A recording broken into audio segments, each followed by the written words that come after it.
All right. Well, welcome to Book Club Bible Study. We are going to be delving into the Bible this evening. We're going to be continuing through Genesis. We are, by the way, getting near the end. If you've noticed, we should sometime my guess is May 13th, something like that. We'll probably make it to the end. Good news for most of you is we are going to hit the last story that I'm pretty sure none of you have ever heard. We'll take that on tonight. And then all we got to do is finish up the story of good old Joseph with his dream coat. I hear it was techno-colored at one point. We'll just be going through that for the rest of Genesis, and that will be it. But tonight we will actually start the Joseph story and then take a break to learn about one of Jesus's ancestors, good old Tamar, which is a story we don't talk about very often, which if you read it, you probably know why. Because it's a weird story. I told you if you did Genesis with me, it would be exciting and at least strange, right? So we're going to go ahead and delve into that. Any questions that popped up to you guys either about last week or this week before I share screen? I was just wondering why in the Bible they keep changing the name of Israel and Jacob back and forth like that. Okay, so and you saw, right? You had Abram became Abraham. Saul in the New Testament becomes Paul. It usually indicates that the person has sort of gotten to a point in which they start to have the old them die and the new them in Christ be born. So you'll see Jacob's a great example of this. So Jacob gets multiple blessings, right? He has this, you have the staircase, you have the wrestling, you have all this stuff, right? And each time he gets blessed. But finally at the end here, nearing basically the end of his story, is when God finally says, okay, you're getting it. You've given up the other gods. You have no other God before me. You're starting to turn away from these things that have gotten you into trouble. I'm going to give you a new name. You will now be known as. You saw that a little with Abraham. Now, they're not perfect afterwards. I want to make sure that's really clear. They're not perfect. But you do usually see a marked change in behavior. And you see, I think probably the best example of that is Saul to Paul. Yeah. Right? You know, he is committing genocide, gets stopped on the road, has his moment of blindness, puts his trust in God, and then turns around and begins being the greatest evangelist that history is probably, or at least Christian history has ever known. And so I think that's just sort of a way of marking that. And the reality is for a lot of us in our history, it isn't going to be that specific moment the way it was for Paul, but there probably is a moment in time in which you look at yourself and say, you know, I've changed, maybe for the better, from who I was back then, whatever back then means to you. And I think in life we all have those moments, right, where maybe we struggled with something in our 20s or 30s, and at some point later you've been working on it, you've been working hard at it, and then you wake up one day and you're like, you know, this thing that used to be a real struggle for me, it isn't. And you in some ways are a new person, because if you were to get in a time machine, go back and visit the person you were when you were 20, that person may not understand who the heck you are or how you got to where you were. And the media always likes, and Hollywood likes to always make that a negative thing, right? Like all the movies in which people do that, they go back and then they rediscover their true ideological self or whatever, ideal self. But I honestly believe that most of us get better with age, not worse. Well, of course. You know what I mean? Like, what? Wiser, right? Like, I don't know about you. I go back and I look at the 20-year-old version of myself and I cringe sometimes. Just like, what was I thinking? If you don't, and if you're sitting there going, no, my 20-year-old version of myself was great. Look at the fashion. I don't care what decade you're from. Well, The 20-year-old version of Yeah. yourself's fashion was horrible. Hey, if you wait long enough, like my age, it comes back again. Yeah, right. Yeah, but like Flock of Seagulls haircut's not coming back. If you're from the 80s. Poor Fred's like, really? No. Yeah.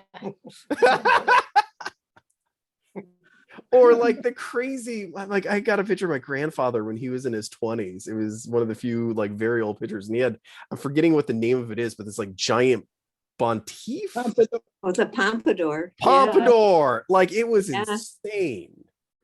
And so like, yes, a version of the pompadour has come back, but nothing like what they had in the 40s. And I just sit there going, how much hairspray gave its life to make that happen? Well, we went through the beehive and and all the teasing and then I don't have enough hair to even do it anymore. Or even like, I like one of the great, so my dad, when he was a little kid, loved watching The Rifleman.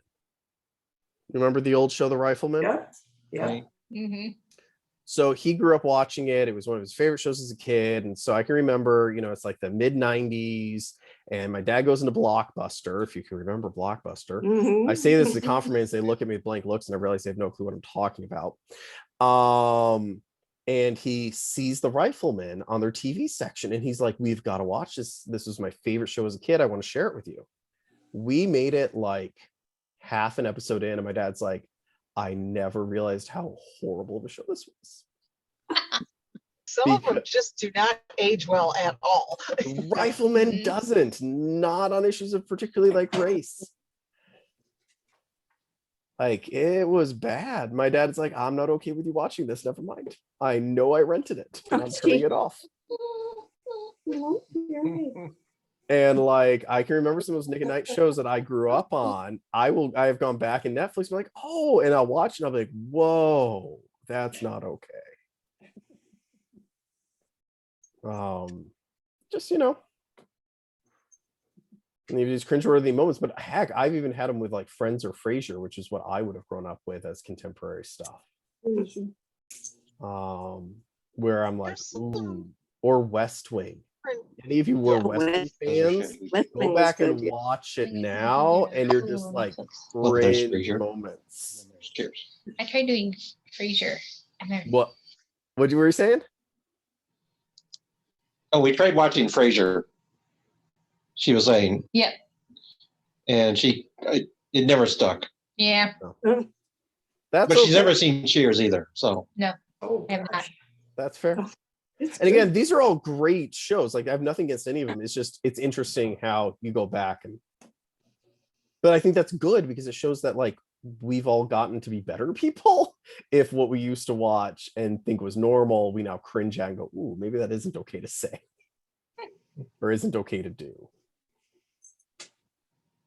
We'll watch Cheers like 10:30 at night on antenna TV. Yeah. And some of those are kind of like Joel and I look at each other and go, they wouldn't be writing that today. Mhm. Same with like the Golden Girls. Mm-hmm. I mean, watch it at 10 Mhm. o'clock Oh, and yeah. it's like, oh, that wouldn't fly today at all. No. The honeymooners wouldn't Oh. fly today. Oh, well, all in the family. Yeah. Oh, Lord, yeah. All the family, actually, yeah, it's dated. That one might have trouble. Oh, that would have a lot of trouble. Yeah. It's kind of the early Jeffersons episodes, Maud, that whole Norman Lear social conscious awakening. Now that we're awake, it's not the same. And that's one of the reasons I think it's important sometimes to watch it, because it gives you a sense of how far we've come on things, which is why I always get really hesitant about getting rid of stuff like that or censoring or re-editing or anything like that. Because I think it's important to be like, this is what was considered normal in 19 whatever, and then let the person make the judgment is that good or bad. Is that the same with the Old Testament and the New Testament? Somewhat. what was I that? mean, we do have to put on. That's why we do context blind discussions every so often. You have to sort of, and we're going to do one of those tonight with the Tamar story of until you understand the context, you're not going to be able to figure out what the story's about. And you can't do that if you just judge the context. You've got to say, well, this is what it was. Let's not moralize it. And then say, okay, what was the point that the scripture is trying to make in this context that existed? So, oh, good discussion, guys. All right, I'm going to go ahead and get us jumping into the Bible study portion, that we were almost already there. Any other questions, though? Any last minute ones? All right, we're going to try sharing the screen. Come on, where is my... Okay, we'll just do this. Sharing. And then... Whoa. Ooh. got a lot of icons. Okay. Wow. Like, get rid of the Wow. snow. I do have a lot right now because I have all the videos we cut from Easter in case I need them for something. So that was Easter you saw that had exploded on my screen there. All right, so we are taking on Book Club Bible Study, Genesis chapter 35 through 39 tonight. All right, so we're going to take on good old 35 here. And again, speak up because I'm going to reduce your size so I won't be able to see you and it doesn't necessarily jump to you, okay? All right, so Jacob finally gives up his other gods early on here in chapter 35, right? That's why he's collecting all these little trinkets, whatever Rachel brought with her, and he finally just buries them in the ground and gets rid of them. And for a lot of times, folks will just sort of skip over that. I think it's important because this is the thing he does where God finally is like, you made it, dude. Here's your new name. You have put behind you the thing that was holding you back. Your name will be Israel. So the question then becomes, why was it so important that he did this? And I think if we look into the Jacob story, we can see one of the things that is getting him constantly in trouble is this reliance on something other than God. Now, in his case, he relies on these little statues, right, that he's carrying around, and he has this sort of sorcery stuff. We saw this with his treatment with Laban. We saw, Rachel doing this with the mandrakes. There's all this sort of sorcery stuff they're into around the edges. But I think it's more than just that in the literal sense. I think that's part of it. But again, if you look at the family, people get into trouble when God says, I'm going to do this for you. And they go, well, I don't think God can really do it. I'm going to take this into my own hands. Right? We've seen that time after time after time after time serve as a theme from generation. Right? Abraham got in trouble that way. Isaac got in trouble that way. Noah got in trouble that way. I mean, over and over and over. And so when we think about gods, I don't think we're just talking about these trinkets. Like the first commandment is have no other God before me. And I really think that what he's getting at is no other God in the literal sense, but also no other God in the figurative sense. Like you can't serve more than one God. So your God might not be, a little statue somewhere. Your God might be money. Your God might be fame. Your God might be the thing you live for. The thing you die for is God. You know what I'm trying to get at there? And so I think the call to us is to always examine ourselves and say, hey, what is it that I live for? What is it I'm willing to die for? Because that is, at the end of the day, what our God is. It's worth noting that in this transition, it doesn't just transition Jacob. He gets rid of Rachel's statues too. And I think it's interesting that afterwards, she stops weaponizing the children. So you only see that last kid that comes along, his name isn't a dig at her sister. So you see a sort of peace that has arrived, at least within that relationship. Any questions or thoughts or anything else that jumped out to you from 35? His name keeps changing within 35 from Jacob to Israel, and then you read a little bit more, and then it's back to Jacob, and it's back and forth within that chapter. It is, right? We don't really know. There are some scholars that have questioned, and we're going to see this. The Tamar story that's coming up here in a little bit, they're pretty sure comes from another lineage of oral tradition than the Joseph story.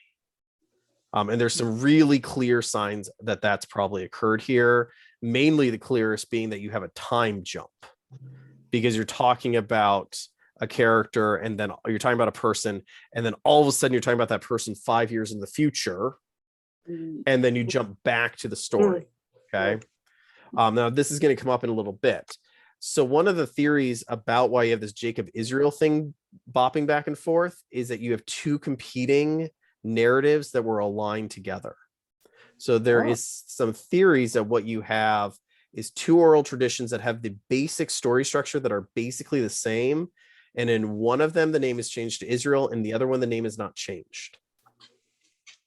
Oh.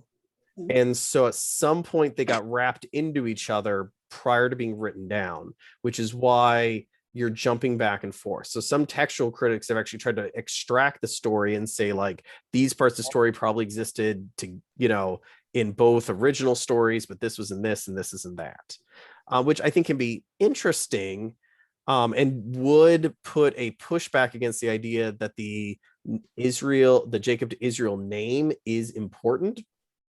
Because you could say, well, to half the people it was, to half the people it wasn't. Therefore, is it truly that important? And I think there's a legitimate argument to be had there. With that said, I would say even if the Jacob thing wasn't important, you still have a theme of name changes throughout the Bible. So even if name change wasn't important to Jacob, well, it was clearly important to Abraham. It clearly was important to Saul. It was clearly important, so on and so forth.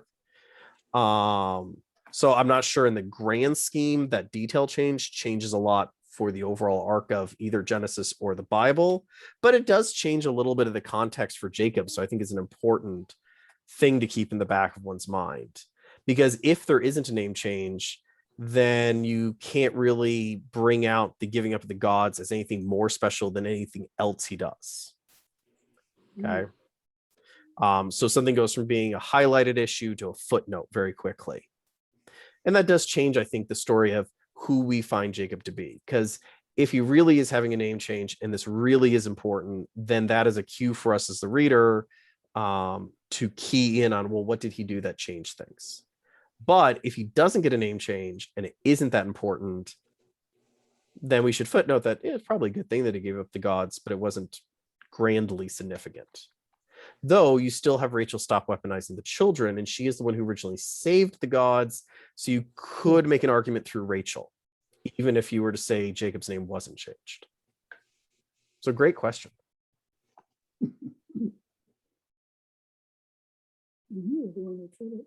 Oh, both of you, great questions, guys. I didn't hear you. All right. So any other questions on 35? We're ready to go 36.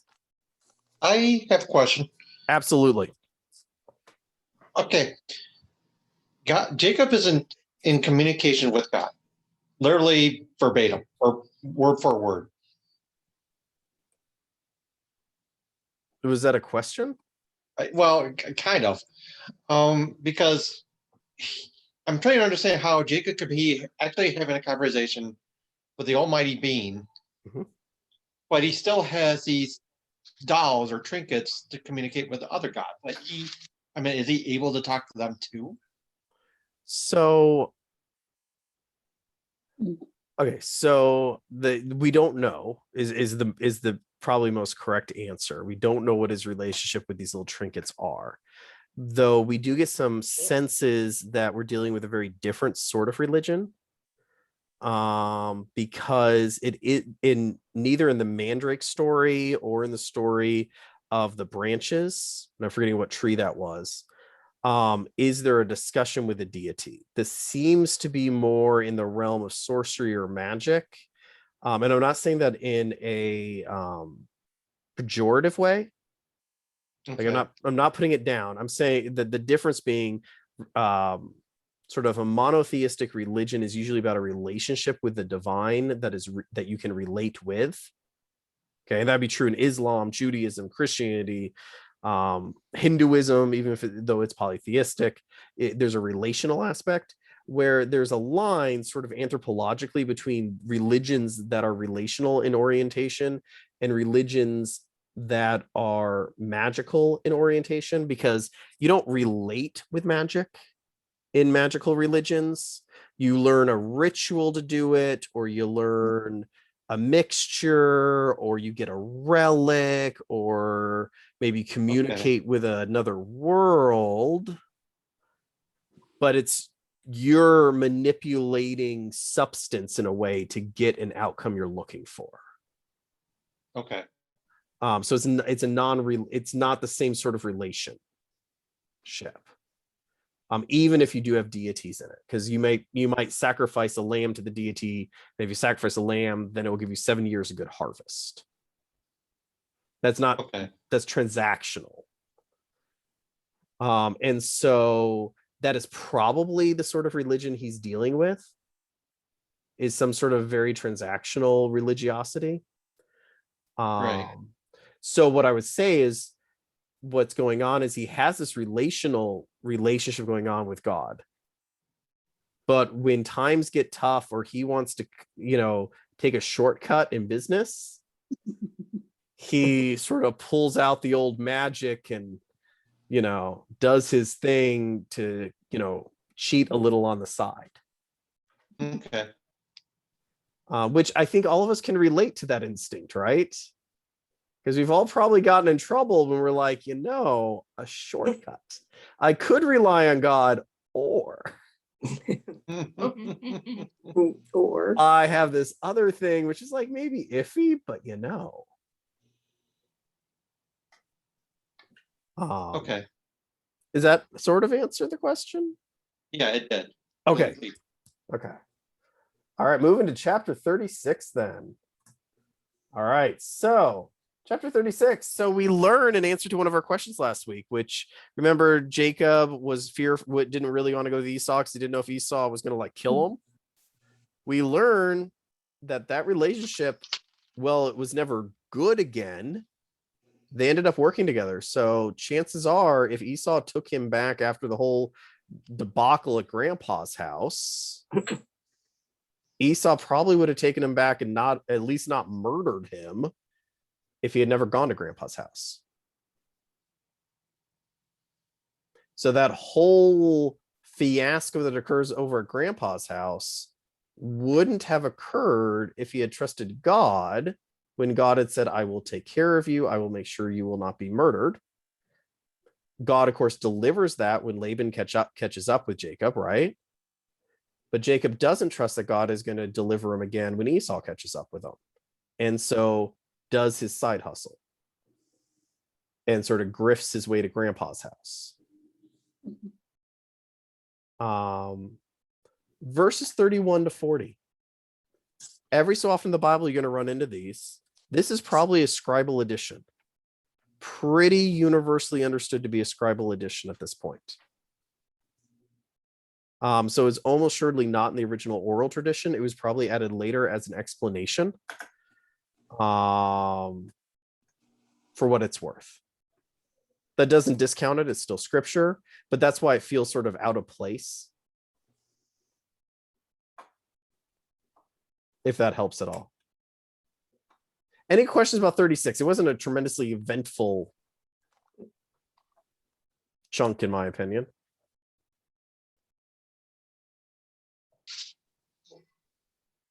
You guys okay if I go to 37? Yep. All right. 37. All right, we're back to a familiar story. You guys got to read a familiar story. It was fun for me. I hope it was fun for you too. So, oh, that one. Yeah, right. Joseph and his Technicolor. Yeah. So, a few things, right? We're back to a familiar story. Heads up, like Noah, well, this is a familiar story. There will be parts that you were probably never taught because some weird stuff is going to happen in this story. Now, this one, unlike Noah, some of you may have read the entirety. Poplar's wife is usually the part that gets dropped. you know, that gets a little hairy if you're trying to explain that to a 5-year-old. Okay. It's worth noting the beginning conflict of what occurs in the family starts for the same freaking reason we have seen now 2 times before, which is parent highly favors one child over another to the point that all the children know, you know, Joseph's the favorite one. Okay. This is a really big theme through Genesis, and we're going to see it throughout a good chunk of the Old Testament, that I think is a really important caution for all parents and grandparents everywhere. That while it is easy sometimes to fall into the trap of having a favorite, that can be really detrimental to the family unit. Because kids pick it up really fast. And if you aren't careful, or if you purposely play favorites, that can really hurt a kid. If they think dad or mom loves sister or brother more than me. And even psychiatrists will tell you that, like, later on that can cause lots of strife between siblings, because once that belief gets really ingrained come adulthood, that will play out in conflicts between siblings possibly for the rest of their life. So I would say that's one of the real sort of practical application things that we could learn and keep in check for ourselves. Because it's harder than one thinks. Especially if you have one that's a lot like you and knows how to push every one of your buttons. Which a lot of people at least have one kid who knows how to do that, if not all the kids. It's worth also noting one of the really damaging parts of that is often the child who feels slighted by the parent will bully the child they think is favorite. And bullying, especially if it goes unchecked, which is another sort of thing we saw like with Cain and Abel, really can lead to really unchecked bullying inevitably leads to violence, and often leads to violence that gets to the point of death. And again, we can see that in our own society. There has been numerous cases where bullying has gotten so far out of hand, or hazing has gotten so far out of hand, that people end up seriously hurt, seriously injured, even dead. And I think there's a real lesson in here, a very serious lesson, that, you know, we as adults have a calling as Christians to really stop that sort of harassment if we see it. It's worth noting, Reuben does what he can to help. He's like the one brother who's like, dude, let's not kill our younger brother. Maybe we just throw him in the cistern. Okay, which I'm not sure is the best anti-bullying move, but it might have been what he could do. Because he might, if had he said, let's not bully him, he might have been thrown in the cistern too. Okay, so I think there's an interesting thing there. Keep that name in your head. I always think of it as like a root, you know, like a Reuben sandwich. But keep it in your head, because it's actually, Joseph is actually going to forever remember this one act of sort of maybe something looking like an attempt at mercy, which is going to make a very different relationship between Joseph and his brothers and Joseph and Reuben. Okay. So just keep that in mind. We won't get to it this week because we're not going to get that far into the story, but it'll be important next week. Any questions about this, about chapter 37? Oh, one of the things that in the Bible we were reading, it doesn't say the coat of many colors. It says it was a long coat. I don't know if that is significant or not. Not really. It's the Hebrew's a little squishy, so both are legitimate reads. What it basically is saying, it is a beautiful coat. It is a gorgeous coat. It is, but it's sort of gorgeous in the almost gaudy sense of the word. So it's very in your face, over the top. So I think in the 1960s and 70s, the best way to express that was like techno colored. But but now you can almost think of sort of an over top designed coat. But just because it's over top and design doesn't mean it has a lot of colors to it. Mhm. You could be over the top and, you know, just watch Project Runway. Wait for any of their avant-garde weeks and just imagine that.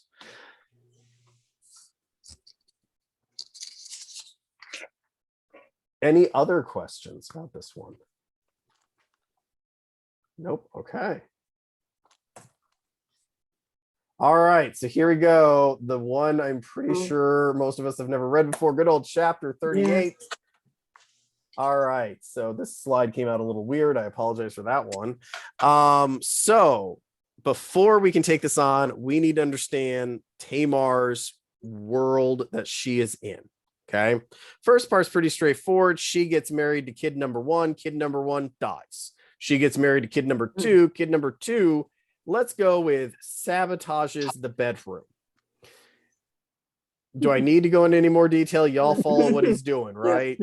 Okay. This does not make anybody happy. He croaks. Okay. Dad's got third son, but thinking to himself, man, I don't want him marrying Tamar because everyone who marries Tamar ends up dead. And if my third son ends up dead, I have no one to inherit my stuff.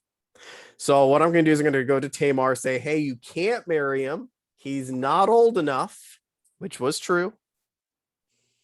Ship her back to her dad, which would have been custom. And she would have expected that when he became of age, they would get married. Okay. But he comes of age and she hears crickets. And this leads us to the problem she is now stuck in. Because if she remains a widow, she is doomed. Okay. She cannot get married because she is technically engaged. To do so would be adultery. If she commits adultery, she is stoned to death in the center of the village. If she was to take a lover, by the way, or do any form of dating, she would also be considered an adulterer and immediately dragged to the middle of the town and stoned to death. So she could become a prostitute. She could earn money that way. However, as we learn in the story, if she gets caught being a prostitute, she doesn't get stoned to death. She gets burnt at the stake. You think to yourself, well, why don't we avoid the capital punishment things and just hold pat? Well, problem is when good old dad dies, she'll simply starve to death with no way of making money except for to becoming a prostitute, which gets you burnt at the stake. So she is up a creek. Okay. Now, when you look at like Jewish interpretations of it and ancient Christian interpretations, all of them condemn her as what she did was wrong. And I'm fine saying that from sort of an objective standpoint. However, I think the lesson in here, because she ends up being the child, Perez, that is born from this whole shebang, is an ancestor of Jesus. Okay. Not only is he an ancestor of Jesus, he is so important, and Tamar herself is so important, that in the genealogy of Matthew, at the beginning of the Gospel of Matthew, Tamar is one of only a handful of women named. And it is this Tamar from this story that is named by Matthew as a mother of Perez, who's the father of. Okay. Which I think would give us caution to simply reject her as this immoral, unethical figure.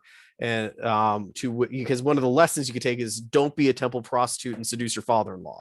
And while I think that is a good moral lesson, don't be a temple prostitute and seduce your father-in-law. Okay.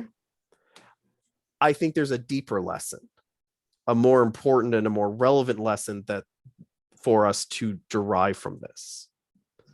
And this lesson is she is stuck, not just because of the systems, the economic systems or the political systems of her time, but she is stuck because of the moral systems. Because the moral systems do not give her a way to stand up and say, guys, I'm doomed if I follow all the rules. And anytime if she had challenged any one of the rules, people would simply argue her into a corner. She said, well, no, hold on, I should be able to get married. They say, no, that's adultery, and here's why. And they would look at it as an isolated thing, right? Or if she said, but I think I should become a prostitute, they'd say, no, that's immoral. And then they'd explain why prostitution is bad. And they wouldn't, in any individual circumstance, they wouldn't necessarily be wrong, right? Adultery is bad, prostitution's bad, right? But the moral rules get put together in such a way by those who are powerful, those who are rich, those who are well connected, are put together in such a way that those who aren't powerful, who aren't rich, who aren't well connected, literally get doomed. And so one of the dynamics, and you see this in cultures all around the world, is this dynamic where you'll have a series of morals, and the morals will change dependent upon the culture. But often they are made in such a way that it is easy for those who are wealthy and well connected to fulfill those moral obligations or excuse it when they don't. And those who are not wealthy and well connected are looked down as morally inferior. And you'll hear this all the time in little ways. When I worked on the south side of Chicago, people would always ask me, when they'd learned that I had worked hospice on the south side of Chicago, they say, well, you know, those folks down there, they do X, Y, Z. Now, a lot of times I was just straight up wrong. They weren't. Sometimes it was, but I'd have to say, yeah, but you know, if you don't have a vegetable within walking distance and you don't have a car, then yeah, you're not going to be able to eat a healthy diet. Is that your fault? No, not really. You can't afford a car and you can't walk to a place with a vegetable. If I couldn't do that, you know, I'd have weight issues too.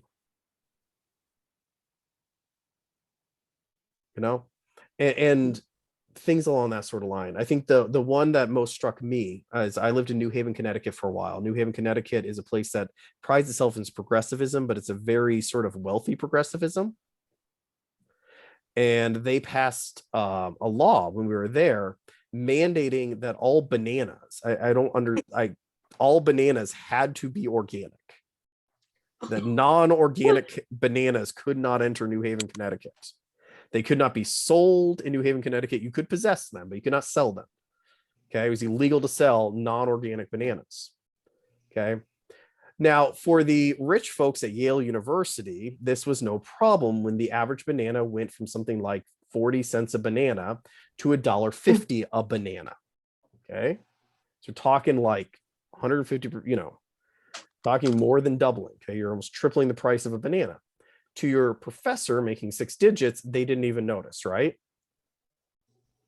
Especially because they got free bananas in the cafeteria. To the working class folks, however, who lived on really small budgets, they suddenly found themselves not able to afford bananas unless they had a car to get to West Haven, where you could still buy a banana for 40 cents. Now, that particular scenario, we're only talking bananas. But imagine if that had been all food. The professor could sit back and think they're so superior because look, they're being so good for the environment. They're eating so clean. Isn't organic so much better? But it's only better if you can afford it. You know? And isn't any banana better than McDonald's? No offense to McDonald's. It's yummy, just not health food. You know what I'm saying? And so I think there's a lesson in here for us as Christians to be really careful before we pass moral judgment, especially when we are dealing with folks from different economic stratas that we might not fully understand, or different cultures that we may not fully understand, that we have to approach that with a certain level of humility as Christians, or we'll run the risk of being the father-in-law in the story. So that's sort of what I got for. What did you, any thoughts you guys had about that? I thought she was very smart to keep the staff. She's slick, right? I give her points for like,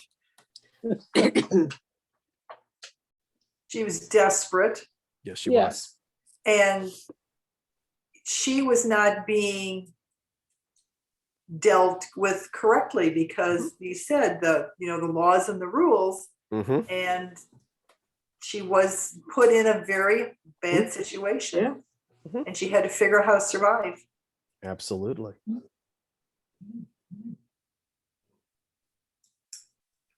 And I would say that the writers of Matthew, the reason she gets named is because they appreciate that.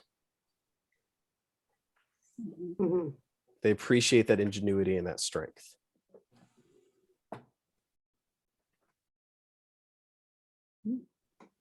Because again, most of the women in the genealogy in Matthew is not mentioned, but she is.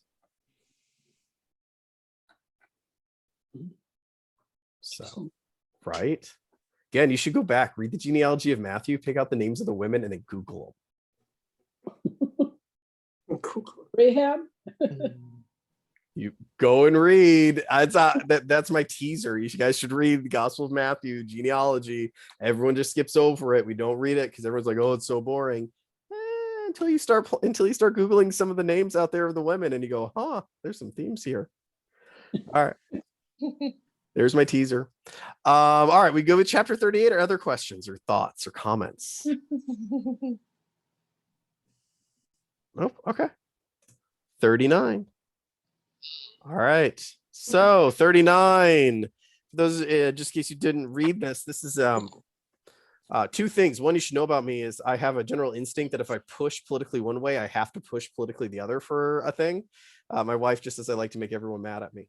But it is my nature to always sort of shoot at both sides. So if I take one week and I hit one side a little hard or could be perceived that way, I'll hit the other side the next week. So, just be prepared.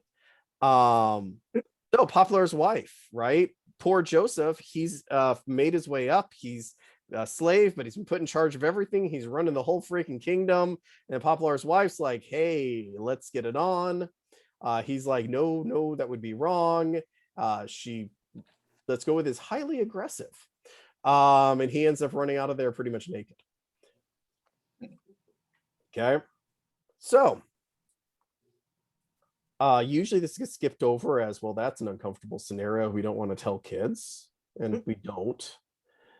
But it's something we should stop at because the Karens of the world, if you're familiar with that term, and the Miss Anns of the world, man, they've always been with us, haven't they? Mm-hmm. Death, taxes, and Karens. They will always be there. For those of you who don't know what a Karen is, a Karen or a Miss Ann, those are same concept, different generations. Starts off as it's a term from the Black community, okay, or communities, basically referring to a white woman, though there are also Carls, okay, which would be a white man, okay, and Mr. Charlie, which would also be a white man. So who on the surface is maybe nice, not openly bigoted, but knows how to play that card to get themselves ahead or to get what they want. Okay. Karen as a term seems to have now been anyone who makes insane complaints at like any store ever, which is fair because what you see is there's a lot of crossover because what they're doing is instead of using a racial card, they're often using a class card because they're like, do you know how much I spend here?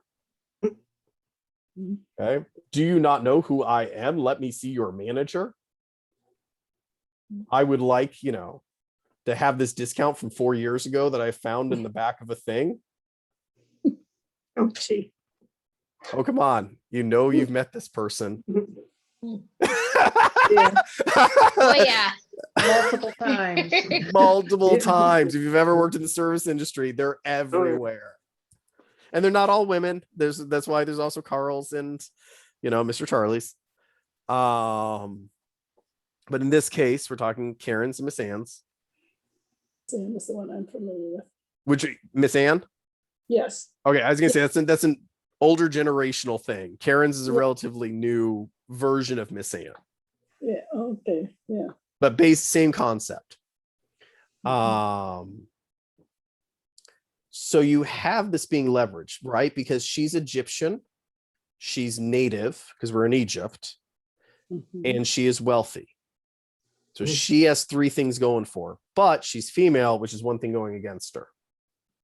Joseph is male, that gives him an advantage, but he's an immigrant. He's not Egyptian, and he is a slave. So he's got three things against him. Okay. So which means she can't take him on directly because he would have some power to fight back because he would say, well, I'm a guy, she's a woman, she's property. I'm technically property, but I've been put in charge of property. Okay. So he would have a way to fight back.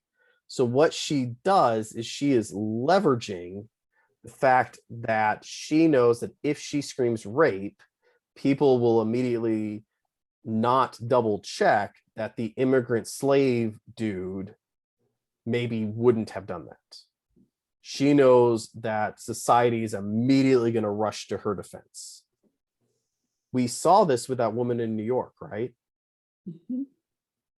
Okay, guy's out jogging. She's going ahead, has her dog not leashed. He confronts her. She turns around, is like, I'll call the police. Mhm. Okay. Even though he was doing nothing wrong and she was, well, technically like a misdemeanor until she, escalated things by trying to do false police report. Same sort of game going on here. Now, here's my swivel to hit the other side of things. Remember Dinah? Yeah. Okay. You can go too far with the Dinah story because you don't know when you walk in, are you running into Dinah or Paplar's wife?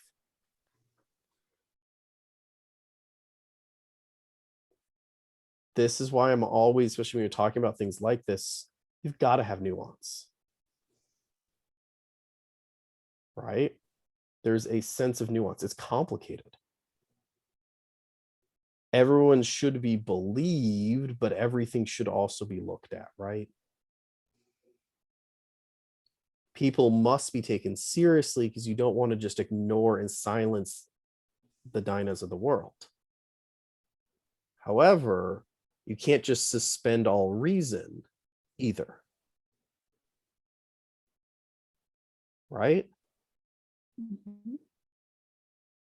Because if you suspend all reason, you would side with Poplar's wife.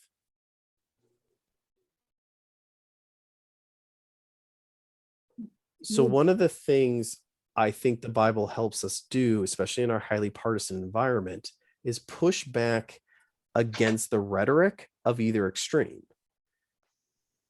And so, like, on this very important issue, what it reminds us is you absolutely have to be trying to figure out, is this Dinah who's possibly going to be silenced and we should side with and we should back up and we should be with and we should stand with and we need to do everything we can to get justice and healing occurred? Or are we dealing with a Karen? And obviously there's going to be telltale signs and room for human error. Either way, the thing you've got to be tuned into is what are the power dynamics at play? Because a Karen can't get away with this had Joseph been king of Egypt. Because she only gets to play this because he's an immigrant who is a slave, who is a non-Egyptian. Okay.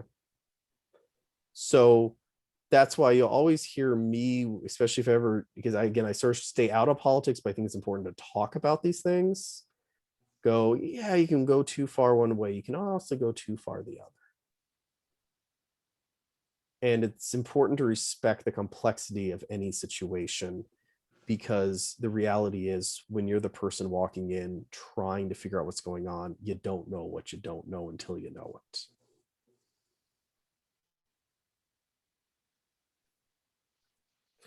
thoughts, comments, ideas? What were you thinking when you read this story? Do you think I'm completely off my, nutcracker? Like, I think that happens today. Like the Karen that confronted the guy. And it's just recently because of cell phones and videos that it's making a difference. This happened many, many times to Black men. absolutely. Throughout the South, man, I grew up in Texas. There were a million times, a lot of lynchings that occurred in the South. The story goes. Someone says, now it may not have been the woman, it might have been a white guy who said that this woman said and she never did. That happened a lot. Yes. And then that becomes the excuse for the terrorism. Right.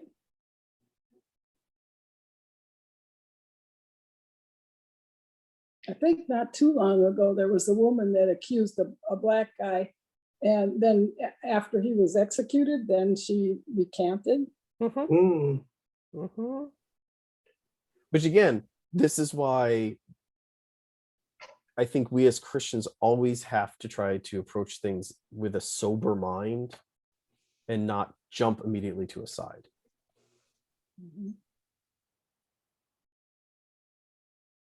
On a funny note, there was a woman in Milwaukee that had a license plate that said Miss Ann on it. That's Oh, hilarious. Wow. That was a white woman that had, no, a Black woman had Miss Ann on Oh no, it. that's really funny. Yeah, funny. Yeah. That sounds like a person I'd want to have a beer with. I didn't know her at all, but she lived somewhere in my neighborhood because I would see the car frequently, and she was driving, of course. That is awesome. Yeah.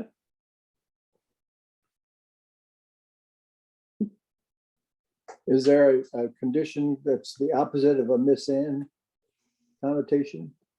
The opposite? Yeah.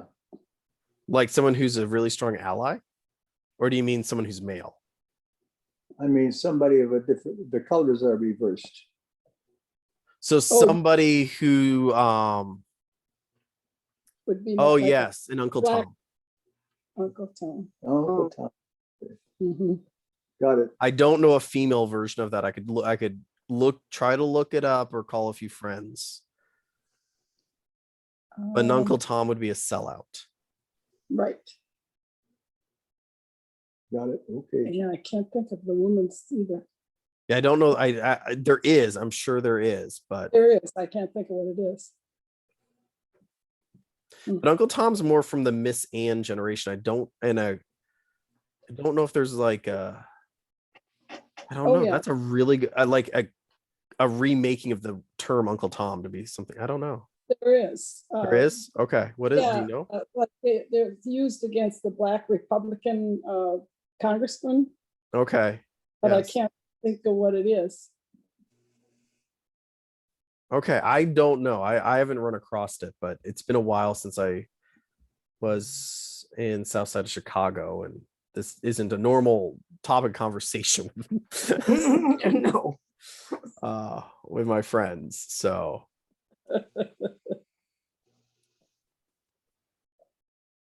cool. Well, that is chapter 39.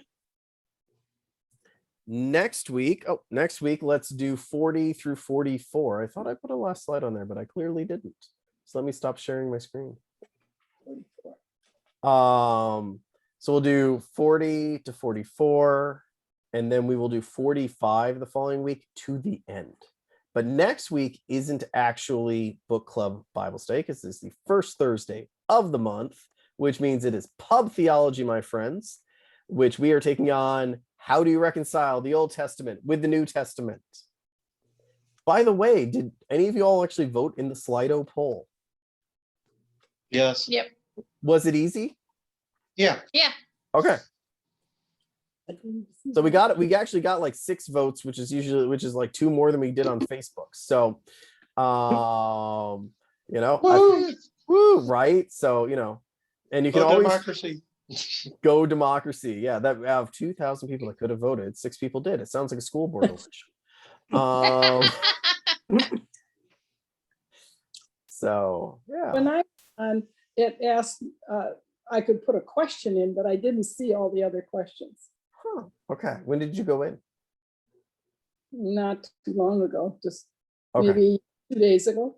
Okay. It was still open. I closed it on Monday. So in my world, you shouldn't have been able to get in, but that is good for me to know that you could. Huh. Okay. I'm still working out the kinks in this before I do anything important, like super important with it.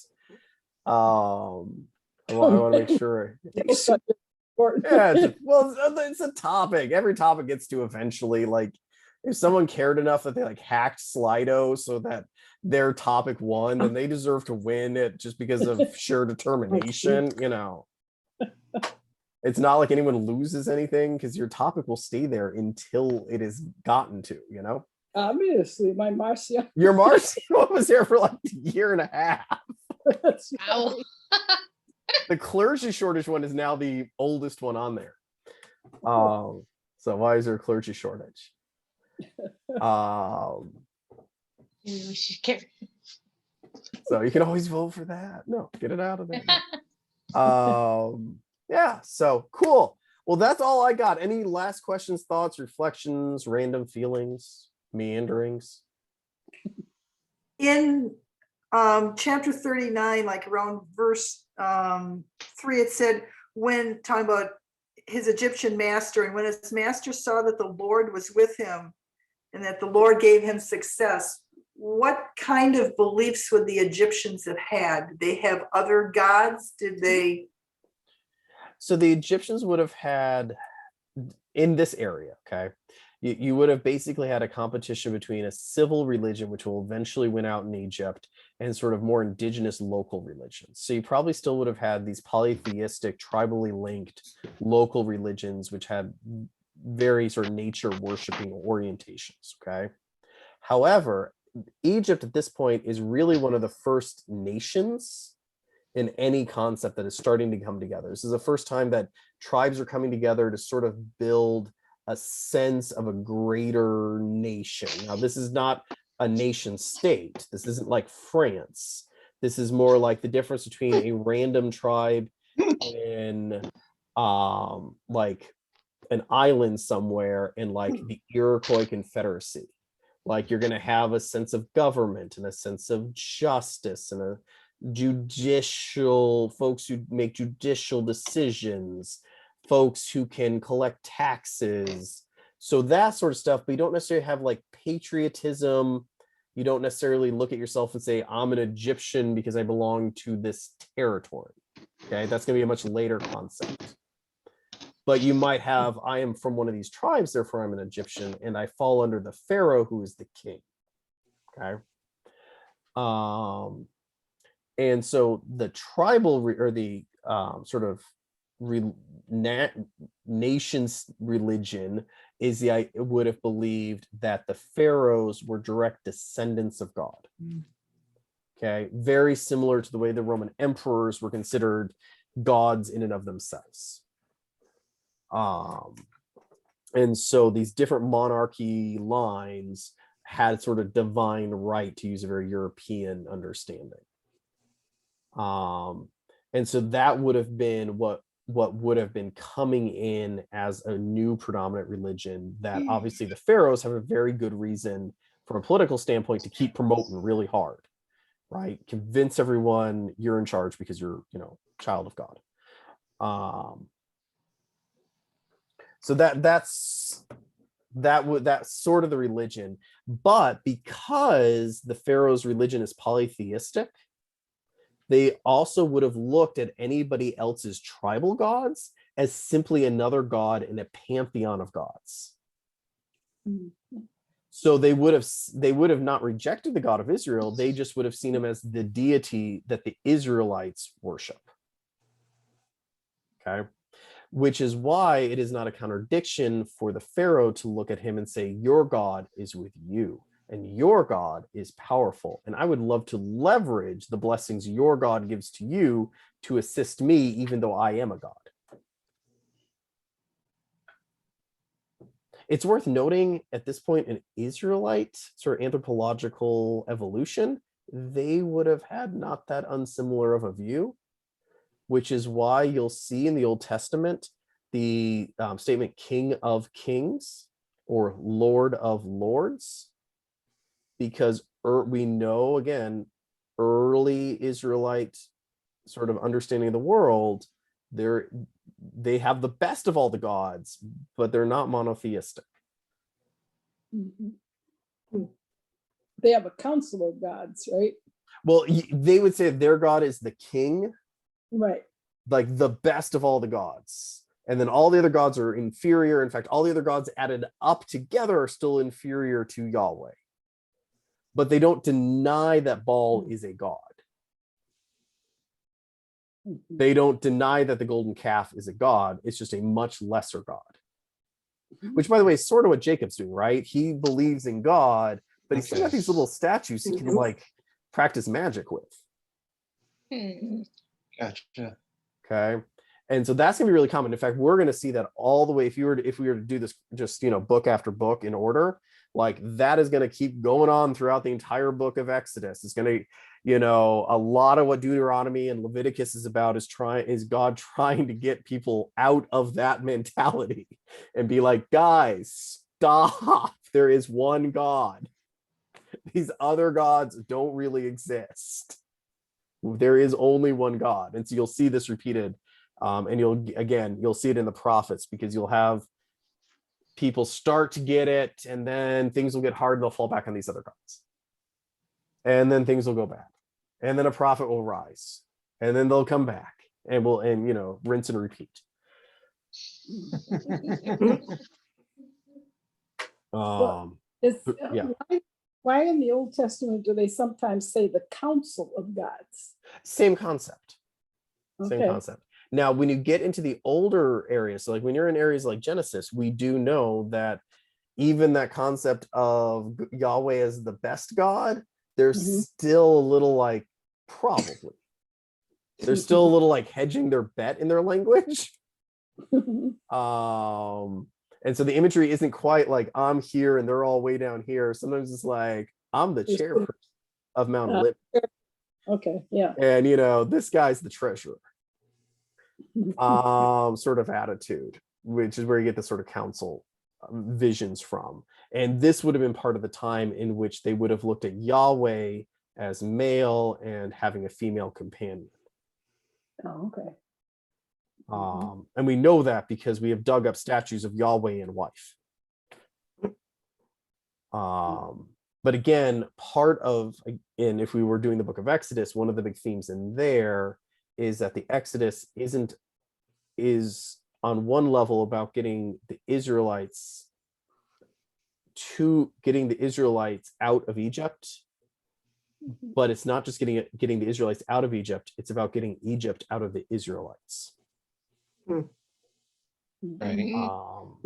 Okay. And part of doing that is to try to sort of slough off this theological worldview of Yahweh as head of a whole crew of deities that, if Yahweh doesn't come through for you, there's always, that guy over there. Which is, again, jumping ahead to a different book, but why the golden calf thing so just infuriated Moses so much. Because he's like, really? I left for 3 days? And we're back to this stuff again? Like, I left you guys for the weekend and you all threw a wild party at the house. Oh, come on. Not again. I thought we were over this. I catch you every time. Exacerbated parent. See, that's the fun you can see. Right now I'm just pitching different books of the Bible for you to vote on. Yeah. In the future, I was pitching the Gospel of Matthew. Now I'm pitching Exodus. We can have all sorts of fun. Which, by the way, is the other thing I wanted to say this evening is we will be doing voting at some point. So playwithslido.com, because it's probably how I'm going to do the voting for you guys. But next week, Pub Theology will be on Zoom because that's sort of a different community. And I want to talk to them about whether or not they want to be in the church. The week after that, be looking for communications. I am pretty sure that I can get you the Ginsler room with promise that if we were to somehow have more than 15 people show up, that we'd simply pick up and move to the sanctuary, or more than 10 people show up, then we simply move to the sanctuary. Because that's maximum occupancy goes up to 15. And obviously we went above 15, which I don't think we would. I honestly don't think we're going to go above 10. And we do that. But I got it checked out, got it approved. It's all in the works. And that'll give me an extra week just so that I make sure that I can figure out a good way to do Zoom, so that those of you who want to meet on Zoom or can't get here on Zoom will still be able to do the Zoom thing. So if you're in Oregon in 2 weeks, and Gail, I know you're trying to like drive halfway across the state, you guys can still participate via Zoom. Okay. Yep. So Mhm. just Okay. be planning 2 weeks from now. Hopefully I'll see you all at church.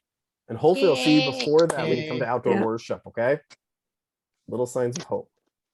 All right. Have a great evening, you guys. Yeah. You too. Thank God Take you. care. bless. Take care. Bye. See everybody. Bye. Bye. Bye. Bye-bye.